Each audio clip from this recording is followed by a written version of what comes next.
உத்தரகாண்ட் மாநிலம் ஹரித்வாரில் புனிதமாக கருதப்படும் கங்கை நதி கரைகளில் 7000 டன்னுக்கு மேற்பட்ட கழிவுகள் அகற்றப்பட்டிருப்பது பெரும் அதிர்ச்சியை ஏற்படுத்தியுள்ளது.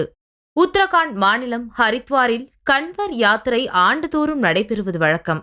ஆண்டுதோறும் ஆடி மாதத்தில் சிவபெருமானை வேண்டி சிவபக்தர்களால் மேற்கொள்ளப்படும் ஒரு முக்கியமான பாத யாத்திரை இதுவாகும்.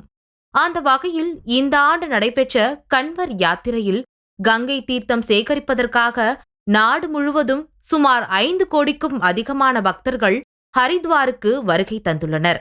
தற்போது யாத்திரை முடிவடைந்த நிலையில் கங்கை நதிக்கரையின் பல்வேறு பகுதிகளில் டன் கணக்கில் பக்தர்கள் பயன்படுத்திய பிளாஸ்டிக் கழிவுகள், ஆடைகள் குப்பை மேடாக குவிந்துள்ளன.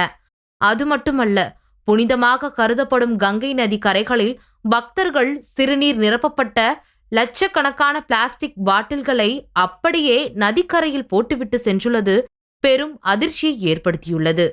போதிய கழிப்பிட வசதிகள் இல்லாததால் பக்தர்கள் பாட்டில்களில் சிறுநீர் கழிக்கும் அவல நிலையும் அரங்கேறியுள்ளது. இந்த குப்பைகளை மாஸ்க், கையுறைகள் போன்ற எவ்வித பாதுகாப்பு உபகரணங்களும் இன்றி தூய்மை பணியாளர்கள் அகற்றும் புகைப்படங்களும் வீடியோக்களும் சமூக வலைதளங்களில் வைரலாகி வருகிறது. இரவு முழுவதும் தூய்மை பணியாளர்கள் குழு பணியாற்றி சுமார் 7000 டன் குப்பை கழிவுகளை அகற்றியுள்ளனர். கங்கை நதி ஹரித்வார் மற்றும் ரிஷிகேஷ் மட்டுமல்லாது கங்கை உற்பத்தியாகும் இமயமலை பகுதியான கங்கோத்திரியிலும் இதுபோன்ற சூழலே நிலவி வருவதுதான் வேதனைக்குரிய விஷயமாகும். பக்தர்கள் திருந்தாதவரை இதுபோன்ற அவலம் தொடரத்தான் செய்யும். பக்தர்கள் திருந்துவார்களா?